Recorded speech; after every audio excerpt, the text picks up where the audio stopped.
On parle de Blé Goudé. Oui. Après Gbagbo. C'est ça. Après Soro. Ouais, Laurent Gbagbo est de retour en Côte d'Ivoire depuis plusieurs jours maintenant. Se pose de facto la question de son co-détenu à La Haye, Charles Blé Goudé, qui justement était l'invité de TV5 Monde hier. Cette question du retour est évoquée et c'est l'occasion pour Charles Blé Goudé donc de lancer un peu plus la machine médiatique pour mettre la pression pour son retour. On regarde. Ça fait trois mois que vous êtes dans l'attente de votre passeport. Est-ce que vous avez des retours? Où en est la procédure? Madame, j'ai tout payé. Il me fallait payer 105 € pour le dossier, ce qui a été fait, le timbre. Il me fallait payer 10 € pour le rendez-vous que je n'ai jamais eu. Et il me fallait, j'ai aussi même écrit une lettre recommandée à l'ambassadeur de la Côte d'Ivoire à La Haye, qui est juste mon voisin. Je n'ai jamais eu de retour. Et j'ai remis tous les documents aussi à la CPI le 6 avril. Ils m'ont dit qu'ils sont en contact avec les autorités ivoiriennes. Mais cela dit, il faut être patient. C'est ceux qui refusent d'apprendre à grimper qui ont besoin d'une tempête pour espérer avoir une mangue. Je suis serein.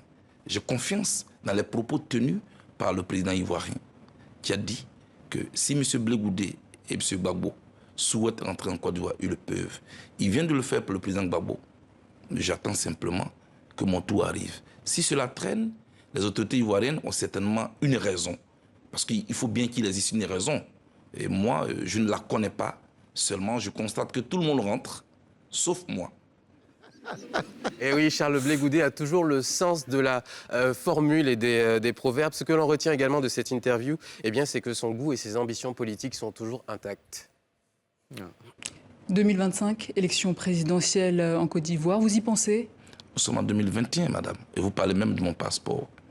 Et je pense que quand on a des convictions enfouies en nous, le temps n'est pas un problème pour nous. J'ai mon temps avec moi. Et je ne l'ai jamais caché. J'ai des ambitions pour mon pays. J'ai un projet pour mon pays.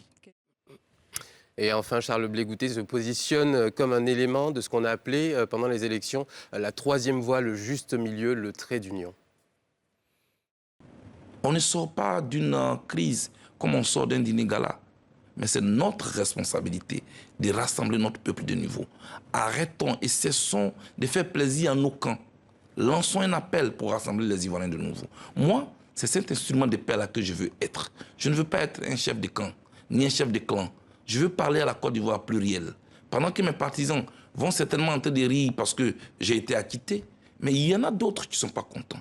Or, c'est tous ceux-là que moi j'envisage de diriger un jour. Alors, il faut se rappeler aussi que la situation de Charles Blé Goudé est différente de celle de Laurent Gbagbo. Il ne bénéficie pas des mêmes avantages que l'ancien chef d'État. Son poste de ministre dans le gouvernement de crise n'est pas reconnu par le gouvernement actuel et son retour sera donc à sa charge.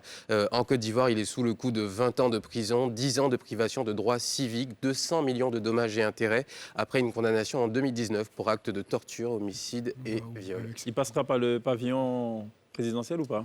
Il y a de forts doutes. Il y a de forts doutes. Je ne sais pas, je ne veux pas m'avancer, mais en tout cas, ce ne sera pas pris en charge par l'État. Le 17 juin dernier, quand Laurent Gbagbo rentrait, quelqu'un se demandait où est Blé Goudé? Et quelqu'un d'autre de répondre, est-ce que vous avez vu qu'on célèbre 24 et 31 décembre le même jour?